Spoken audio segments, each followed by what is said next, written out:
পশ্চিমবংগত নিৰ্বাচনী প্ৰচাৰ তুংগত উঠিছে। 23 আৰু 26 এপ্ৰিলত দুটা পৰ্যায়ত পশ্চিমবংগত অনুষ্ঠিত হ'ব ভোটগ্ৰহণ প্ৰক্ৰিয়া। ৰাজ্যখনত এতিয়া তুংগত উঠিছে শাসকীয় টিএমচিৰ প্ৰচাৰ অভিযান। বংগ দখলৰ লক্ষ্যৰে প্ৰচাৰ বিজেপিৰ ষ্টাৰ কেম্পেইনাৰৰ। বিজেপিৰ কেন্দ্ৰীয় নেতৃত্বই ধাৰাবাহিক চলাইছে প্ৰচাৰ অভিযান। পশ্চিমবংগত ধাৰাবাহিক প্ৰচাৰ চলাইছে মুখ্যমন্ত্ৰী ডক্টৰ হিমন্ত বিশ্ব শৰ্মাই। ৰাজ্যৰ ভালে সংখ্যক বিজেপি নেতা কৰ্মীও বাহৰ পাতিছে ৰাজ্যখনত। কেইবাজনো মন্ত্ৰীৰ লগতে বিধায়ক সাংসদে চলাইছে প্ৰচাৰ। এইবাৰ ৰাজ্যখনত বৃদ্ধি পাইছে প্ৰায় 7 লাখ ভোটাৰৰ সংখ্যা আৰু 3,22,000 নতুন ভোটাৰে প্ৰথম পৰ্যায়ত সাব্যস্ত কৰিব ভোটাধিকাৰ। 3,88,000 নতুন ভোটাধিকাৰ সাব্যস্ত কৰিব দ্বিতীয় পৰ্যায়ত আৰু শনিবাৰে নিৰ্বাচন আয়োগে প্ৰকাশ কৰিছে এই তথ্য। 6,82,51,800 গৰাকী ভোটাৰ আছে পশ্চিমবংগত আৰু ইতিমধ্যে পশ্চিমবংগৰ নিৰ্বাচনৰ বাবে যথেষ্ট তৎপৰতা দেখিবলৈ পোৱা গৈছে। ইতিমধ্যে মুখ্যমন্ত্ৰী ডক্টৰ হিমন্ত বিশ্ব শৰ্মাও যেহেতু বৰ্তমান পশ্চিমবংগত আছে আৰু কেইবাখনো নিৰ্বাচনী প্ৰচাৰ সভাত অভিযান চলাইছে। তেওঁ উদ্দাত্ত ভাষণ ৰাখিছে আৰু মমতা বেনাৰ্জীক এইবাৰ ওফৰাব লাগিব বুলি দৃঢ় সংকল্প লৈছে মুখ্যমন্ত্ৰী ডক্টৰ হিমন্ত বিশ্ব শৰ্মাই। আৰু এই মুহূৰ্তত পশ্চিমবংগত উপস্থিত আছে আমাৰ সতীৰ্থ চাণক্য হাজৰিকা। এই মুহূৰ্তত চাণক্য হাজৰিকা আপোনাৰ কাষলৈ গৈছো। হয় চাওক, ইতিমধ্যে অসম লাইভৰ টিম আৰু অসম লাইভৰ ভগ্নী চেনেল ষ্টেট মিৰৰ এতিয়া পশ্চিমবংগৰ নিৰ্বাচনৰ বাবে আমি ইয়াত আছোহি আৰু দেখিছোঁ আজি 3 দিনত ভৰি দিলোঁ। আমি 3 দিন দেখিলোঁ। 3 দিনত আমি কেনেধৰণৰ হ'ল পৰিস্থিতি দেখিছোঁ। কথাটো হৈছে এইবাৰ নিৰ্বাচন ব্যতিক্ৰম ৰূপে দেখিছোঁ। 2021 চনৰ যদি তুলনাত চাওঁ এইবাৰ নিৰ্বাচন অলপ বেলেগ, কাৰণ আগতে ক্লিন চুইপ এটা দেখোঁ টিএমচিৰ, কিন্তু এইবাৰ ক্লিন চুইপ নাই। এইবাৰ বিজেপি আৰু টিএমচিৰ মাজত এটা দেখিবলৈ পোৱা গৈছে, এখন যুঁজ হৈছে আৰু যুঁজখন হৈছে বিভিন্ন ধৰণৰ ইছ্যুক লৈ আৰু বিশেষকৈ প্ৰত্যেক দিনেই যেন সলনি হৈছে আৰু বিশেষকৈ এইবাৰ দেখিবলৈ পোৱা গৈছে তৃণমূল কংগ্ৰেছৰ মমতা বেনাৰ্জীয়ে কেতিয়াবা ৰূপ সলনি কৰিছে। তেওঁৰ নিজৰ যি ধৰণ আছিলে, যিধৰণে তেওঁ নিৰ্বাচনী প্ৰচাৰ চলায়, সেই প্ৰচাৰত এইবাৰ আন কিছুমান বিষয় সহায় ল'ব লগা হৈছে। এই সকলোখিনি কথা আমি যি দেখিছোঁ গ্ৰাউণ্ডত, মোৰ লগতে ষ্টেট মেয়ৰৰ জ্যেষ্ঠ সাংবাদিক জিতেন্দ্ৰ চৌহানজী, তেওঁৰ পৰা জানিম। আৰু দুজনে আমি যি দেখিছোঁ, हम लगभग 3 दिन रहे, बहुत सारे असेंबली में भी गए, बहुत सारे लोगों से भी मिले। जो दिख रहा है और अंडर करेंट जो हो रहा है डिफरेंस है। लेकिन नहीं, बहुत डिफरेंस है। मैं आपको बताऊं कि चाणक्य कि हम लोग घूम रहे हैं, लगातार लोगों से बातचीत भी कर रहे हैं। एक चीज़ ज़रूर समझ में मुझे आ रही है कि जब हम जनता के बीच जाते हैं ना, तो खुलकर नहीं बोल रहे हैं इस बार वो, चाहे वो टीएमसी के पक्ष की बात करें या बीजेपी के लिए बात करें, खुलकर कोई नहीं बोल रहा है। दैट मीन्स कि एक अंडर करंट यहाँ पर नज़र आ रहा है हमको, और वो अंडर करंट किसके पक्ष में है ये कह पाना बड़ा मुश्किल है अभी। क्योंकि मैं आपको बताऊं कि हमने अक्सर देखा है चुनावों में, ख़ासतौर से मेरा जो अपना अनुभव है कि जब पब्लिक का सेंटिमेंट्स थोड़े से डिफरेंट रहते हैं ना, कि वो खुलकर नहीं बोलते कि हम किसके पक्ष में जाएंगे, जब कह लीजिए या उनके मन की अपनी एक बातें कह लीजिए कि वोटर जब क्या कहते हैं वोकल नहीं होता है ना, तो खुलकर बात नहीं कर रहा होता, तो कहीं ना कहीं लग रहा होता है कि ज़मीन पर जो स्थिति है ना वो डिफरेंट है। और हो सकता है कि वो जो एक बदलाव चाह रहे हो शायद, क्योंकि हम सब जानते हैं पश्चिम बंगाल में बहुत ज़्यादा एग्रेसिव पॉलिटिक्स हुई है, चाहे टीएमसी की तरफ से बात कर लें या बीजेपी अब उसको थोड़ा सा कैच करने का प्रयास कर रही है, लेकिन उतना कैश इन कर नहीं पा रही है। क्यों? क्योंकि उनका ज़मीनी स्तर पर जो कार्यकर्ता है ना वो अभी इतना मजबूत नहीं है जितना टीएमसी का है। सीपीएम का हम सब जानते हैं कि जो एक वर्चस्व था पहले वो बिल्कुल अब खत्म हो चुका है। और तो इसी तरीके से कांग्रेस का भी हो चुका है। जो इक्का दुक्का नेता थे भी, तो उनको भी कांग्रेस कहीं ना कहीं साइडलाइन करके बैठी हुई है। लेकिन जो एक नए समीकरण बने हैं चाणक्य, आपको देखा होगा कि हुमायूं कबीर और ओवैसी ओवैसी, ये दोनों मिलकर कहीं ना कहीं जो ममता दीदी का, जो ममता बनर्जी की पार्टी को, टीएमसी को कहीं ना कहीं डेंट दे रहे हैं।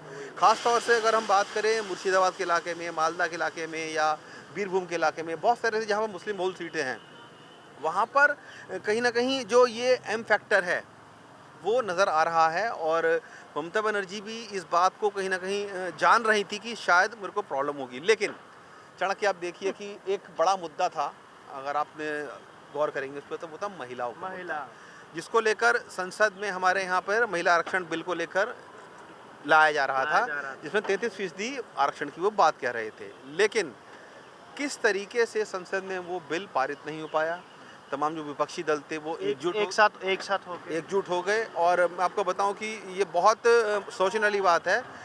बंगाल में ममता दीदी ने सबसे ज़्यादा टिकटें महिलाओं को दे रखी थी, पहले से देती आई हैं, क्योंकि वो खुद महिला हैं और महिलाओं को आगे बढ़ाने का वो लगातार प्रयास करती भी रही हैं। लेकिन जब संसद में ये बिल पारित नहीं हुआ है, गिर गया, बीजेपी को एक सेटबैक लगा है बुरी तरीके से, क्योंकि बीजेपी को ये लग रहा था कि वो इलेक्शन में इस मुद्दे को लेकर जाएंगे और कहेंगे कि देखो हमने 33% आरक्षण जो है महिलाओं को दे दिया है और इसका फ़ायदा शायद लेने का प्रयास करेंगे। क्योंकि बंगाल में उनके पास ये एक कहने के लिए बात बड़ी कम थी कि कोई महिला सीटें बंगाल में टीएमसी ज़्यादा देती है, सबने देखा। इस बार भी काफ़ी लोगों को टिकट उन्होंने दिया है। उसको काउंटर करने के लिए बीजेपी ये प्रयास कर रही थी कि पश्चिम बंगाल के चुनाव में हम शायद इसका ना कुछ फ़ायदा ले सकें। तो अब वो फ़ायदा कहीं ना कहीं मुझे लगता है कि वो तो नहीं मिलने वाला है उनको। बीजेपी का कल अगर देखे प्रधानमंत्री का हम बयान जो देख रहे थे, संबोधन कर रहे थे, वो जो बिल पारित नहीं हुआ उसके बाद लेकिन देखा गया है एक इमोशनल वेव वो ले रहे, इमोशनल की तरह से सारा कारण विरोधियों को ऐसा बोल रहे थे, महिलाओं को वो सम्मान नहीं करते, भ्रूण हत्या के ऐसा भी बयान किया है प्रधानमंत्री ने, विरोध को पूरा अटैक किया है।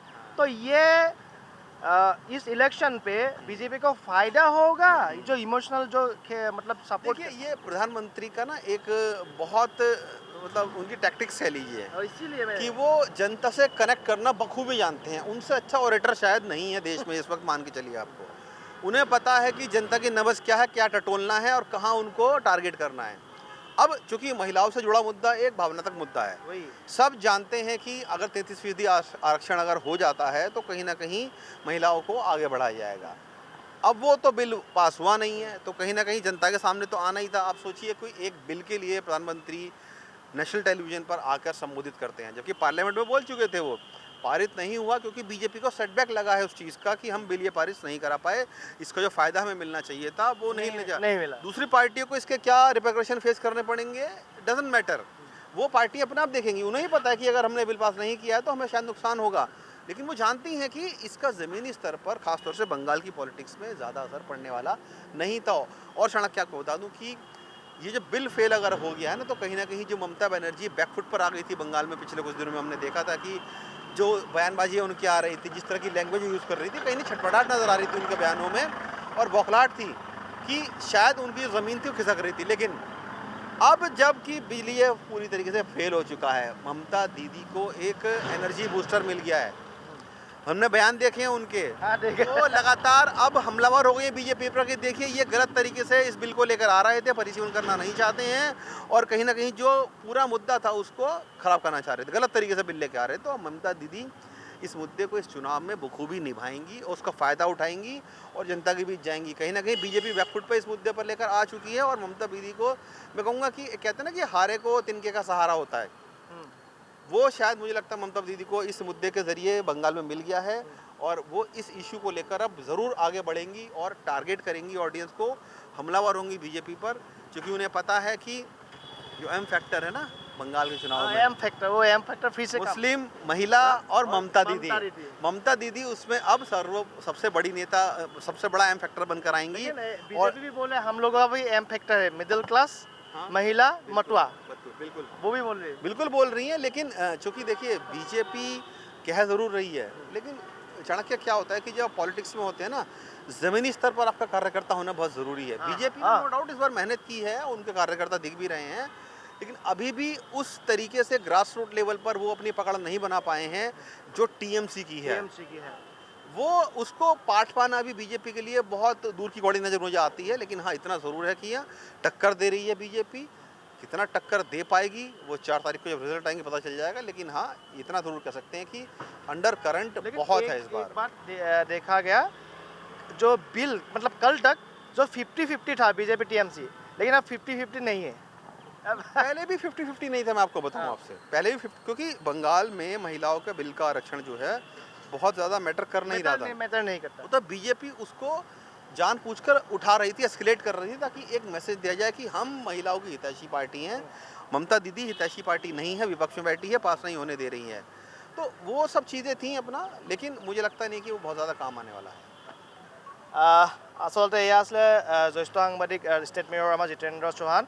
আৰু আমি যে একেলগে গৈছিলোঁ একেলগে দেখিছিলোঁ আৰু সেইটোৱে কৈছে এম ফেক্টৰ বিশেষকৈ এম ফেক্টৰে এইবাৰো কাম কৰিব মমতা মুছলিম আৰু মহিলা আৰু এই এম ফেক্টৰৰ জৰিয়তে যি দেখিবলৈ পোৱা গৈছে যে মই দেখুৱাইছোঁ কাৰণ এই মমতা দিদি বুলি কয় মমতা দিদি কিদৰে দেখিবলৈ পোৱা গৈছে তেওঁৰ যি স্বভাৱসুলভ তেওঁৰ চৰিত্ৰ সেই স্বভাৱসুলভ চৰিত্ৰই এইবাৰো আচলতে তেওঁ নিৰ্বাচনী প্ৰচাৰ চলাইছে আৰু বিশেষকৈ ভাৰতীয় জনতা পাৰ্টীয়ে যিমানে জোৰ লগাইছে তথাপিও অৱশেষত কিন্তু পশ্চিমবংগত এই এম ফেক্টৰে কাম কৰিব ধৰণে লাগিছে যি বৰ্তমান যি পৰিস্থিতি দেখিছোঁ পৰিৱেশ দেখিছোঁ কিন্তু শেষত আচলতে কিন্তু 4 তাৰিখলৈ আমি ৰ'ব লাগিব যিয়ে নহওক 4 তাৰিখত যাব লাগিব 4 তাৰিখে শেষ কোনে হাঁহি মাৰে পুনৰ আচলতে ইয়াত মমতা ফেক্টৰ চলিব নে গেৰুৱাকৰণ হ'ব পশ্চিমবংগ সেয়া 4 তাৰিখে নিৰ্ধাৰিত হ'ব